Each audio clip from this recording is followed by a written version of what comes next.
Hey Canucks fans, welcome to Clay's Canucks Commentary. It is Tuesday, March the 5th. I'm Clay Emo. I'm at Canuck Clay on Twitter. I'm at Clayton Emo on Instagram. I'm the founder of the GLCPC, the Good Looking Canucks Positivity Club, and this is my Canucks take, all in one take. Vancouver Canucks were off yesterday. They're practicing today, later today, and tomorrow they're hosting the Toronto Maple Leafs, 6 p.m. start at Rogers Arena. And as I've talked about in the past couple of days, the fact that the playoff chances are admittedly slipping away, a lot of talk, a lot of focus is going to be on the contracts, especially for a UFA like Alex Edler and especially the RFAs on this team, such as Brock Besser, Nikolai Goudobin, and Ben Hutton, and Thatcher Demko, and so on and so forth. So I talked about Brock Besser's contract yesterday, got some great feedback to Brock Besser's potential contract, got some great feedback. And today I want to talk about Bo Horvat, his contract that he signed in September 2017. And I want to appreciate Bo Horvat's contract. In fact, I put a poll up yesterday anticipating this video saying, looking back now 2 years into his contract, what do you think of that contract? And we might remember in September 2017, Bo Horvat signed a 6-year contract worth $33 million. So that's $5.5 million a year for 6 years. So I simply said, 2 years in, what do you think of the contract? I gave 3 choices. I said, was it a bargain? Is it about right? Or are we paying too much? And almost 700 votes, got a lot of good traction. And 44% of you were saying that it was a good deal, like we got a bargain for. So it's 44%. 53% said it's about right, and that means only 3% said we were paying him too much, that we got ripped off, the Canucks got ripped off. So 3% of 700 people, that's only 20 people that said that. So again, of 700 people, the highest one was 53% saying it's about right, 44% saying it was a bargain, and only 3% saying we paid him too much. So in essence, 97% of 700 people, almost everyone, are saying it was either just right or we actually got a good deal. So let's talk about that deal. He signed it in September 2017, so a bit later, right? He could have been signing it in May, June, July, August, September, but he basically waited right before training camp started to sign it. And guys in his draft class were, guys like Nathan MacKinnon, and McKinnon went 1, Barkov went 2, Drouin went 3, Seth Jones went 4, Elias Lindholm went 5, I think Sean Monahan went 6, Darnell Nurse went 7, and Rasmus Ristolainen went 8, and then Bo Horvat went 9. That was the 2013 draft class. I remember when I was doing my Bo Horvat contract prediction videos, I said McKinnon and Sean Monahan, they got like $7.5, $8 million a year for 6 or 7 years. That seemed like a little too much. But then I lumped Horvat into this next wave of Barkov, Drouin, and Seth Jones, and Elias Lindholm especially. So maybe the 3 forwards are better comparables. It was Drouin, Barkov, and Lindholm. And all of them were getting 6 years for anywhere between 5.2 and 5.9 million. I think that was the ballpark. So admittedly, or looking back, I watched the video before I filmed this one.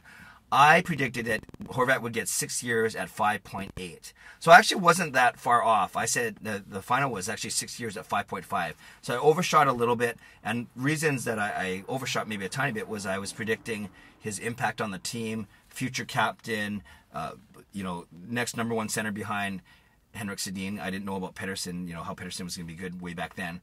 So all those things, that's why I kind of went for 5.8, just south of 6. And I was pretty close, right? I was only $1.5 million off over the 6 years, or $1.8 million off over the 6 years, because I was only $300,000 off per season. So again, I predicted 6 years, 5.8. He got 6 years, 5.5.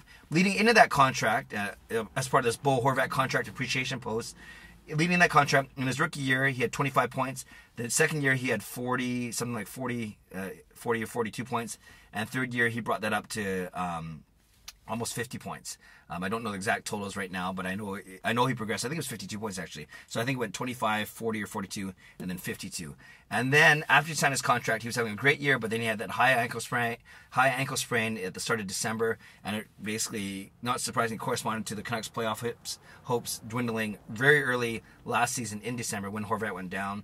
And he still ended up with 44 points in 60-some-odd games. So not a bad season at all. And this season, he's played in all 66 games. He has 48 points already. You extrapolate that, you presume that Horvat stays healthy, plays the remaining 16 games. So in 82 games this season, Horvat's on pace for 60 points, between 59 and 60 points.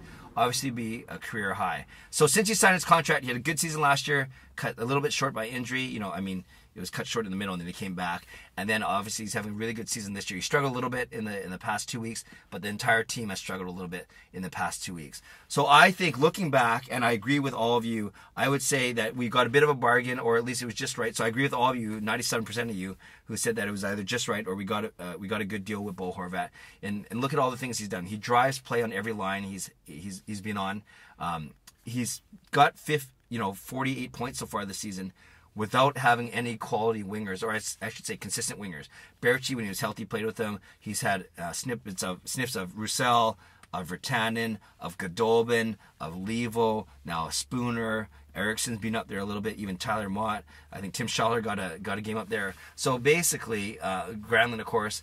So Horvat, the only guys he hasn't really played with are Pettersson and Besser. I think he played with Besser like a couple games total, but he only gets to play with them on the power play unit, so to speak. So Horvat's got his 48 points this season without playing with consistent quality wingers. So that's impressive.